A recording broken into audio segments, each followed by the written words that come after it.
Salam Bapak Ibu Saudara, bagaimana kabar Bapak Ibu Saudara semuanya? Saya percaya kita semua dalam berkat perlindungan dan pemeliharaan Tuhan sampai hari ini. Mari kita akan belajar bersama firman Tuhan di dalam Matius pasal yang ke-7 ayat yang ke-28 sampai dengan yang ke-29. Di dalam perikop ini berjudul kesan pendengar. Ya, ini ditulis oleh Matius, ya murid Yesus tentunya, dan mengandung makna yang sangat dalam jika kita mau merenungkan ayat ini Bapak Ibu Saudara. Saya akan bacakan ayat 28 sampai dengan yang ke-29. Dan setelah Yesus mengakhiri perkataan ini, takjublah orang banyak itu mendengar pengajarannya.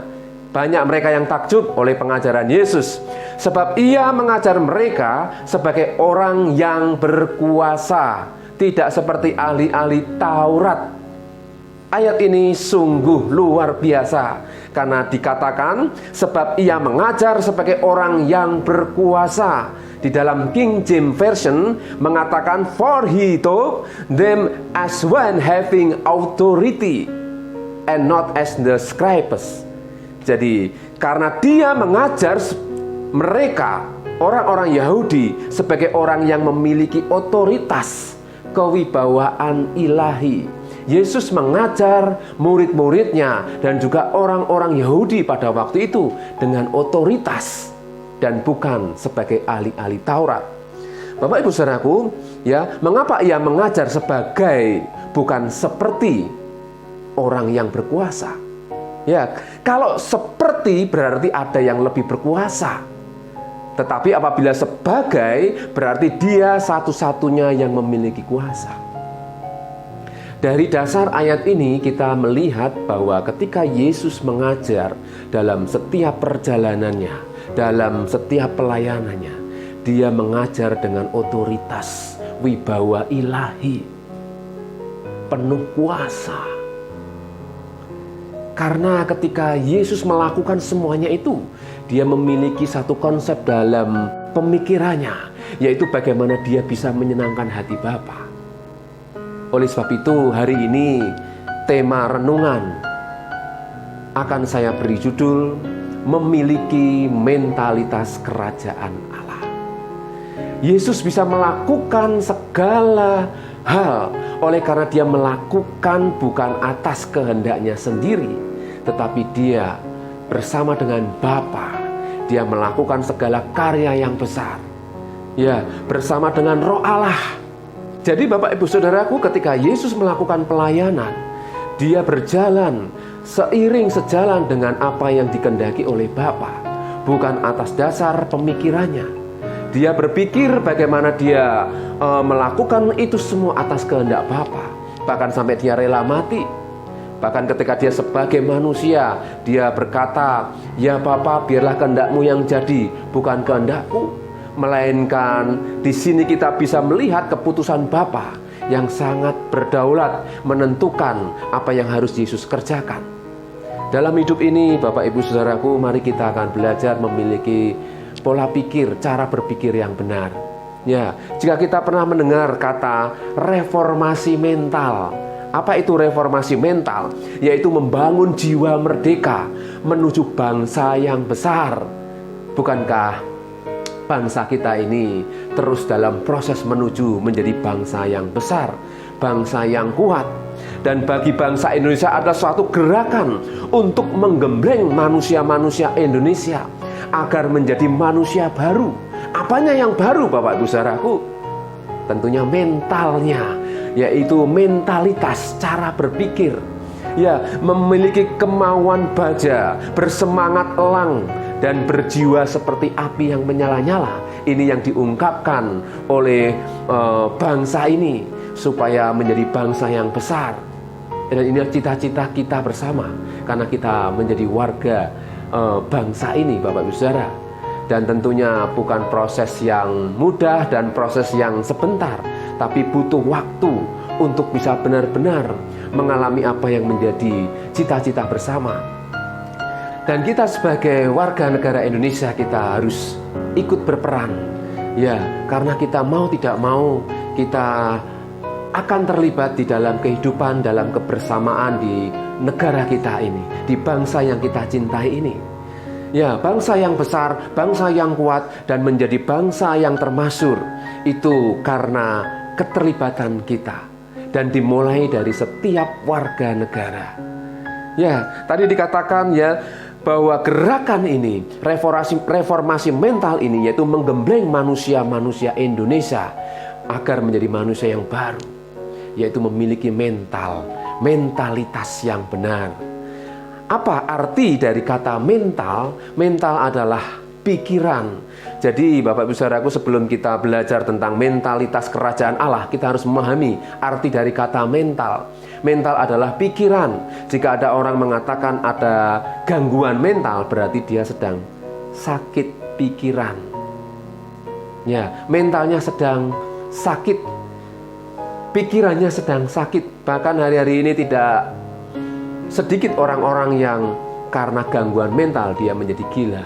Karena tekanan hidup, karena persoalan hidup, tantangan zaman yang menekan, sehingga mereka bisa gila. Mental mereka menjadi sakit, Bapak Ibu Saudara. Sedangkan kata mentalitas sendiri itu memiliki arti cara berpikir. Jadi kata mental dengan mentalitas itu berbeda. Mental itu pikiran, sedangkan mentalitas itu adalah cara berpikir.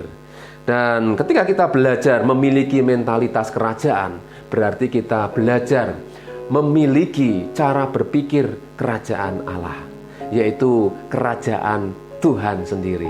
Amin, Bapak Ibu Saudaraku. Apa kata Yesus tentang kerajaannya? Mari kita akan melihat di dalam Yohanes 18 ayat 36. Jawab Yesus, "Kerajaanku bukan dari dunia ini. Jika kerajaanku dari dunia ini, pasti hamba-hambaku telah melawan, supaya aku jangan diserahkan kepada orang Yahudi. Akan tetapi kerajaanku bukan dari dunia ini." Jelas Yesus berkata bahwa kerajaan Yesus bukan dari dunia ini. Lalu dari mana, Bapak Ibu Saudaraku? Kita tahu bahwa Yesus, dia sudah ada. Dikatakan di dalam firman Tuhan Yohanes 8 ayat 58. Kata Yesus kepada mereka, "Aku berkata kepadamu, sesungguhnya sebelum Abraham jadi, aku telah ada." Bahwa Yesus sudah ada sebelum dunia ada. Apalagi ketika kita membaca di dalam Yohanes pasal yang pertama, di situ dikatakan bahwa pada mulanya adalah firman. Firman itu bersama-sama dengan Allah, dan firman itu adalah Allah. Ia pada mulanya bersama-sama dengan Allah. Jelas Bapak Ibu Saudaraku bahwa Yesus ada sebelum dunia ada. Sehingga kerajaan Allah berbicara tentang pribadi Allah. Kenapa demikian Bapak Ibu Saudaraku? Karena di dalam Roma pasal 14 ayat yang ke-17 berkata, "Sebab kerajaan Allah bukan soal makanan dan minuman, tetapi soal kebenaran, damai sejahtera, dan sukacita oleh Roh Kudus." Jelas ayat ini memberikan pengertian kepada kita bahwa kerajaan Allah, kerajaan Yesus bukan soal makanan yang bersifat sementara, yang bersifat hanya sementara. Tetapi kerajaan Allah, kerajaan Yesus berbicara tentang soal kebenaran. Yesus sendiri berkata, "Akulah jalan dan kebenaran dan kehidupan." Ya, sehingga ketika ada kebenaran, di situ akan tumbuh damai sejahtera. Dan ketika damai sejahtera itu meluap, maka akan ada sukacita. Dan sukacita itu oleh karena Roh Kudus. Jadi di sini peran pribadi Allah, yaitu Allah Bapa, Putra, dan Roh Kudus ini satu, Bapak Ibu Saudara. Satu di dalam kerajaan Allah. Jadi ketika kita memiliki mentalitas, cara berpikir tentang kerajaan Allah, berarti kita memiliki cara pandang, cara berpikir tentang kebenaran. Cara berpikir bagaimana Allah melakukan segala sesuatu. Amin, Bapak Ibu Saudara. Dan ini sebuah proses. Jika bangsa kita, bangsa Indonesia ingin dan memiliki cita-cita yang besar, ingin menjadi bangsa yang besar, bangsa yang kuat, bangsa yang termasyhur, perlu yang namanya pembaharuan, perubahan dalam segala hal. Dimulai dari cara berpikir manusia-manusia Indonesia. Dan kita termasuk di dalamnya, Bapak Ibu Saudara. Dan dimulai dari setiap individu-individu, terlebih para pemimpin-pemimpin kita. Kita perlu dukung dalam doa, dan kita perlu ambil bagian, setidaknya kita berdoa bagi para pemimpin-pemimpin kita, supaya mereka memiliki hati roh yang takut dan tunduk terhadap otoritas Tuhan, sehingga mereka memiliki kuasa sebagai pemimpin, bukan berdasarkan apa yang mereka mau, tetapi apa yang Tuhan mau. Seperti Yesus yang tadi saya katakan, dia melakukan pelayanan, dia mengerjakan segala sesuatu atas kehendak dan seizin Tuhan. Di sini pribadi Allah dinyatakan antara pribadi Bapa, Roh Kudus dan juga Tuhan Yesus bersatu. Luar biasa Bapak Ibu Saudaraku. Jika kita mau belajar firman Tuhan dan mau merenungkan, tentunya Tuhan akan memberikan hikmat kepada kita. Karena kita ini terbatas, pengertian kita ini sangat terbatas. Kita tidak mampu mencapai hal-hal yang tinggi jika Tuhan tidak menghendakinya. Kembali lagi, bagaimana kita bisa memiliki mentalitas, cara berpikir kerajaan Allah. 1 Korintus 4 ayat 20 mengatakan, sebab kerajaan Allah bukan terdiri dari perkataan, tetapi dari kuasa. Jadi jelas sekali kerajaan Allah bukan sekedar omongan. Kerajaan Allah bukan sekedar impian atau hanya sekedar angan-angan dan bayangan saja, tetapi kuasa Allah sendiri. Jadi ketika kita belajar tentang kerajaan Allah, sebenarnya kita sedang belajar tentang pribadi Allah sendiri. Amin. Bukankah firman Tuhan mengatakan batu bumu adalah bait Allah? Ya, di mana Allah berkuasa atas hidup kita. Luar biasa Bapak Ibu Saudaraku.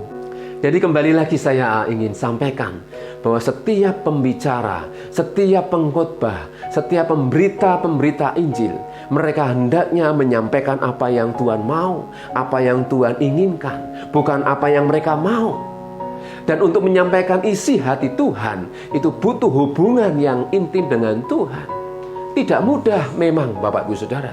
Mungkin banyak orang yang pandai dan pintar untuk berkhotbah, tetapi untuk menyampaikan isi hati Tuhan, ini yang menjadi kerinduan kita semua.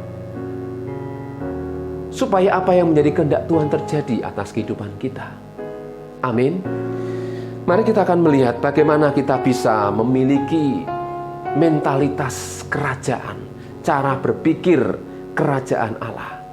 Jadi sebelum kita memasuki pada poin yang pertama, saya ingin sampaikan ada hal yang sangat penting untuk kita bisa renungkan dan kita pahami.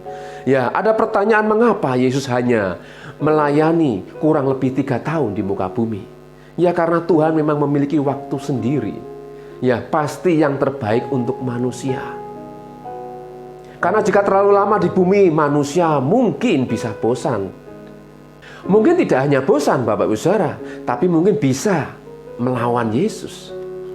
Karena manusia semakin hari tambah berani.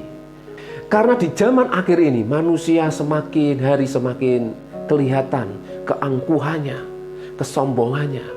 Mereka mulai mengandalkan kekuatannya. Lupa bahwa ada Tuhan yang lebih berkuasa. Lupa bahwa dirinya adalah ciptaan Tuhan.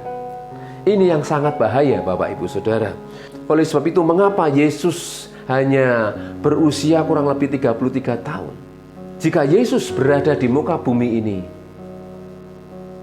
untuk selamanya, manusia pasti akan terus mengikuti dia. Dan Yesus tidak mau. Kenapa? Karena dunia ini, bumi ini bukan tempatnya, bukan kerajaannya Bapak Ibu Saudara. Ya, karena dunia ini cuma sementara. Jadi Yesus tidak mau di tempat yang sementara. Makanya Yesus berada di dunia ini kurang lebih usianya sampai 33 tahun. Dan dia hanya melayani 3 tahun Bapak Ibu Saudara. Ya, karena dia ingin memberitahu kepada kita juga bahwa di dunia ini singkat. Usia manusia itu seperti uap, sebentar kelihatan lalu lenyap. Dan sedangkan Yesus sendiri ingin mengajak kita untuk kita bisa tinggal bersama-sama dengan dia di kerajaannya yang kekal, kerajaan surga yang mulia. Amin. Oleh karena itu selama Yesus berada di dunia ini, dia memberitakan tentang kerajaan Allah. Ya, kerajaan kebenaran. Pribadi Allah sendiri adalah kebenaran. Amin, Bapak Ibu Saudaraku. Ada beberapa contoh dalam Alkitab ini yang memberikan gambaran bagaimana orang-orang yang dipilih Tuhan, dipakai Tuhan bisa kehilangan mentalitas kerajaan. Salah satunya adalah Saul. Dia adalah raja yang diurapi, raja yang dipilih oleh Tuhan juga. Namun ketika dia memiliki rasa iri kepada Daud sebagai menantunya, dia ingin membunuh Daud karena perasaan iri. Ya, karena terdengar suara Saul membunuh beribu-ribu, namun Daud berlaksa-laksa. Ya, hal ini yang seringkali terjadi dalam kehidupan kita, Bapak Ibu Saudara. Perasaan iri hati. Harusnya Saul sebagai bapak mertua, ya, sebagai orang tua dia harusnya bangga memiliki menantu atau anak yang memiliki keahlian, kepandaian, bahkan memiliki kemampuan yang luar biasa.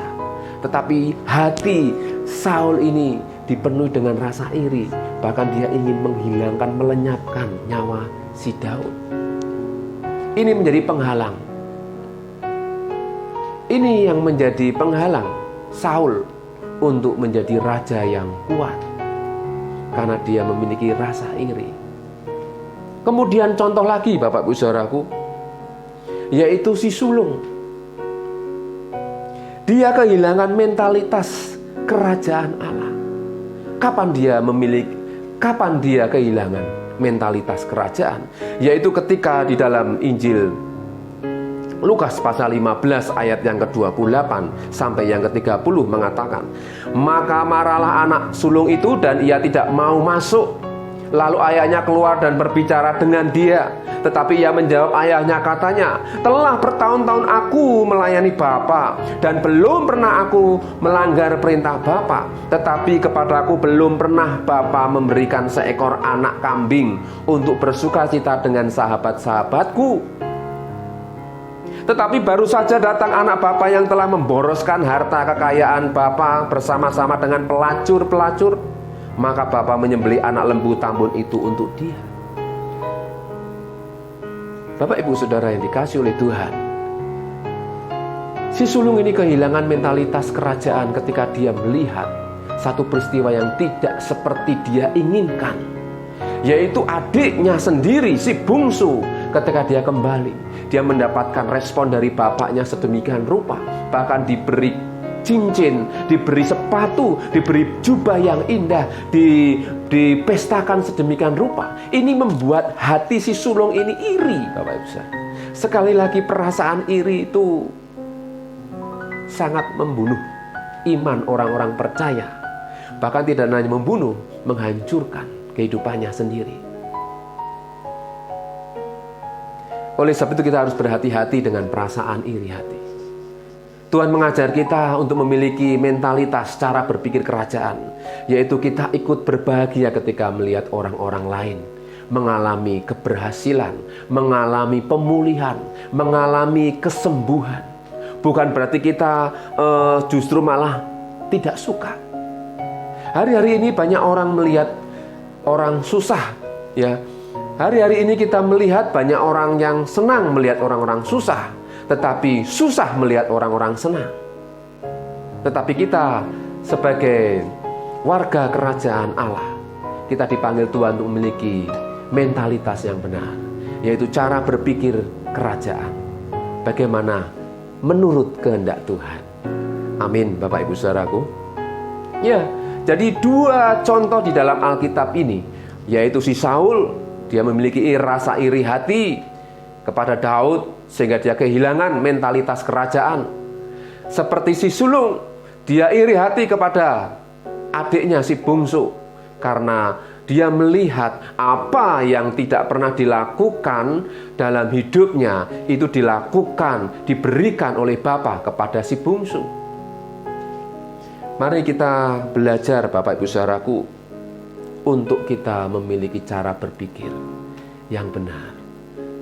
Seharusnya si sulung, dia berpikir, puji Tuhan, adikku yang hilang kembali lagi. dia bertobat dan dia menyesal akan segala kesalahannya. Sehingga tidak ada muncul rasa iri lagi. Bukankah di dalam ayat 31 menjelaskan kata ayahnya kepadanya, "Anakku, engkau selalu bersama-sama dengan aku dan segala kepunyaanku adalah kepunyaanmu." Ini menjelaskan bahwa hati bapa dan si sulung harusnya menyatu. Ya, si sulung memiliki konsep cara berpikir harusnya yang benar, yaitu bagaimana hati bapak dan dia itu menyatu, sehingga tidak ada rasa iri lagi. Ini satu konsep yang tidak mudah ketika manusia harus mengalami pembaharuan. Yang menjadi pertanyaan adalah, bagaimana kita bisa memiliki mentalitas kerajaan Allah? Yang pertama, Bapak Ibu Saudaraku, kita harus mau dibaharui. Kita harus memiliki hati yang rela untuk dibaharui. Amin. Jika kita masih dengan kekerasan hati kita, keangkuhan hati kita, maka sulit untuk kita bisa memiliki mentalitas kerajaan Allah. Kita harus menyerahkan pikiran kita kepada Kristus, menyerahkan pikiran kita kepada firman Tuhan, sehingga apa yang firman Tuhan mau, itu yang kita lakukan, bukan apa kehendak kita. Seperti Yesus berkata, "Makananku adalah melakukan kehendak Bapa yang mengutus aku." Ini yang menjadi dasar cara berpikir kita. Bagaimana kita bisa memiliki mentalitas kerajaan Allah, mentalitas kebenaran. Amin, Bapak Ibu Saudaraku. Karena Tuhan panggil kita untuk menerima kerajaan Allah, menerima kebenaran, sehingga hidup kita akan damai sejahtera. Luar biasa. Jadi poin yang pertama, bagaimana kita bisa memiliki mentalitas kerajaan Allah, yaitu kita harus memiliki hati yang rela untuk dibaharui. Kolose 3 ayat 10 mengatakan, "Dan telah mengenakan manusia baru yang terus-menerus dibaharui, diperbarui untuk memperoleh pengetahuan yang benar menurut gambar kalibnya." Jadi hidup kita dibaharui sampai wujud Kristus, wujud pribadi Allah sendiri nyata dalam hidup kita. Ini kerinduan Tuhan. Amin. Kemudian dalam 2 Korintus 5 ayat 17 mengatakan, "Jadi siapa yang ada di dalam Kristus, ia adalah ciptaan baru. Yang lama sudah berlalu, sesungguhnya yang baru sudah datang." Kita yang sudah ada di dalam Kristus, yaitu kita menjadi ciptaan baru yang dibaharui dari hari ke sehari, ya. Yang lama, manusia lama yang penuh dengan ketidaktaatan, yang penuh dengan pemberontakan, itu dibuang dan terus dibaharui. Apanya, Bapak Ibu Saudaraku? Manusia batin kita. Amin. Ya, apanya yang dibaharui? Manusia batin kita, yang tidak bisa dilihat, namun bisa merasakan. 1 Korintus 3 ayat 3 mengatakan, "Karena kamu masih manusia duniawi, sebab jika di antara kamu ada iri hati dan perselisihan, bukankah hal itu menunjukkan bahwa kamu manusia duniawi dan bahwa kamu hidup secara manusiawi?" Rasul Paulus mengingatkan kita supaya kita memiliki cara hidup, cara berpikir, ya, tidak seperti manusia duniawi walaupun kita masih tinggal di dalam dunia. Sehingga arti gereja itu eklesia, dipanggil keluar, yaitu keluar dari cara hidup dunia ini. Karena dunia ini sedang menuju kepada kebinasaan. Dunia ini sedang menuju kepada kehancuran. Tetapi mereka yang menanti-nantikan Tuhan, mereka yang hidup di dalam firman Tuhan, mereka akan mendapatkan kekuatan yang baru. Seperti Raja Wali naik semakin terbang tinggi. Dalam menghadapi masalah, badai persoalan justru semakin terbang tinggi karena mereka menghidupi firman Tuhan. Amin, Bapak Ibu Saudaraku. Mari kita tanggalkan manusia lama kita. Kita buang. Ini proses, Bapak Ibu Saudaraku. Sekali lagi, ini sebuah proses. yang dikerjakan oleh Tuhan, dan butuh respon kita dengan kerendahan hati, dengan kerelaan hati. Amin, Bapak Ibu Saudara. Yang kedua, bagaimana kita bisa memiliki mentalitas kerajaan Allah, yaitu mengarahkan manusia batin kita, ya, membangun dan mengarahkan manusia batin kita di atas dasar iman yang suci, yaitu iman kepada Yesus Kristus. Ya, di dalam Yudas 1 ayat 20 mengatakan, akan tetapi kamu saudara-saudaraku yang kekasih, bangunlah dirimu sendiri di atas dasar imanmu yang paling suci, dan berdoalah dalam Roh Kudus. Ini hubungan antara kita dengan Roh Kudus. Bagaimana kita bisa mengarahkan manusia batin kita kepada Tuhan. Yohanes 16 ayat 13 mengatakan, tetapi apabila ia datang, yaitu Roh kebenaran, ia akan memimpin kamu ke dalam seluruh kebenaran. Sebab ia tidak akan berkata-kata dari dirinya sendiri, tetapi segala sesuatu yang didengarnya, itulah yang akan dikatakannya, dan ia akan memberitakan kepadamu hal-hal yang akan datang.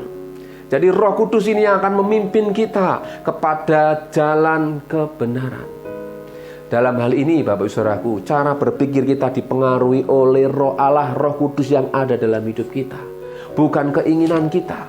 Walaupun kita tahu, Bapak Ibu Saudaraku, ketika Yesus dicobai di padang gurun, dia diminta untuk mengubah batu menjadi roti. Ya, secara daging Yesus lapar, secara jasmani Yesus membutuhkan makanan. Tetapi bahwa Yesus berkata pada waktu itu, manusia tidak hidup dari roti saja, tapi dari setiap firman yang keluar dari mulut Allah. Itu juga bukan berarti Yesus nantinya tidak makan. Yesus tetap makan. Tetapi ketika ada tantangan, ketika ada ujian dari si iblis, Yesus berkata dengan otoritas, manusia hidup bukan dari roti saja, tapi dari setiap firman yang keluar dari mulut Allah. Firman yang diperlukan oleh manusia batin kita, manusia roh kita, untuk kita bisa kuat dalam menghadapi tantangan. Amin, Bapak Ibu Saudara. Jadi mengarahkan diri, ya, membangun manusia batin kita kepada pimpinan Roh Allah, Roh Kudus, itu yang harus kita lakukan. Sehingga mentalitas kerajaan Allah akan terwujud ketika kita berjalan bersama dengan Tuhan, dengan Roh Kudus, Roh Allah. Ini Bapak Ibu Saudaraku, mari dalam hari-hari ini kita miliki mentalitas yang benar, cara berpikir yang benar. Ya, seringkali kita gagal dalam menghadapi zaman ini, tantangan, persoalan hidup ini. Tetapi percayalah, ketika kita mengandalkan Tuhan, Tuhan memberikan kita kekuatan. Bahkan yang terakhir, bagaimana kita bisa memiliki mentalitas yang benar, yaitu ketika kita hidup dalam pimpinan Roh Allah. Ya, dikatakan tadi di dalam Yudas 1 ayat 20, dan berdoalah dalam Roh Kudus. Kita diminta untuk selalu berdoa, minta pimpinan dan penyertaan Tuhan, Roh Allah yang hidup dalam hidup kita, yang akan menuntun kita dari hari ke hari. Amin. Puji nama Tuhan, Bapak Ibu Saudaraku.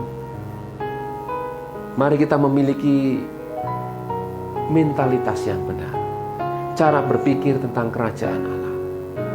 Walaupun kita masih tinggal di dunia, karena saya tahu, karena saya yakin, memang itu perjuangan tidak mudah.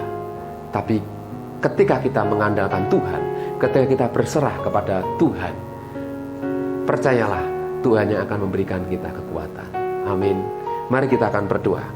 Bapa di surga, terima kasih. Hari ini kami sudah mendengar firman-Mu. Biarlah firman-Mu menguduskan dan menguatkan hidup kami, agar kami memiliki mentalitas, cara berpikir tentang kebenaran, kerajaan Allah, sehingga hidup kami boleh dipimpin dalam damai sejahtera. Dan dengan damai sejahtera ada sukacita. Dan sukacita itu akan meluap. Dan itu akan menjadi dampak bagi orang-orang di sekitar kami. Pakai kami semua ya Tuhan. Berikan kami hati yang rela, berikan kami hati yang mau tulus menerima apa yang Tuhan kehendaki dalam hidup kami melalui firman-Mu. Terpujilah nama-Mu Bapa, terpujilah nama-Mu. Kami menyerahkan hidup kami sepanjang hari ini. Kami serahkan keluarga kami, pekerjaan, pelayanan kami, kota dimanapun kami berada, bahkan bangsa dan negara kami serahkan dalam kuasa Tuhan. Berkati juga para pemimpin, pejabat, orang kuat negeri ini, presiden, wakil, para menteri, dan seluruh aparat negara. Engkau memberkati mereka dengan roh takut akan Tuhan, tunduk otoritas Tuhan, sehingga bangsa kami ini menjadi bangsa yang besar. Oleh karena kuasa Tuhan, pakai seluruh hamba-hamba Tuhan, pelayan-pelayan Tuhan, pemberita-pemberita kabar baik Injil bagi bangsa ini, sehingga bangsa ini dipenuhi dengan sukacita dan memperoleh keselamatan yang dari Tuhan. Terima kasih Bapa, terima kasih. Ampuni segala hal yang masih kurang berkenan dalam hidup kami. Kuduskan kami dengan firman-Mu. Kiranya damai sejahtera Tuhan melimpah atas hidup kami, mulai hari ini sampai Maranatha. Tuhan Yesus datang kedua kali, dan kami yang percaya berkata amin. Tuhan Yesus memberkati.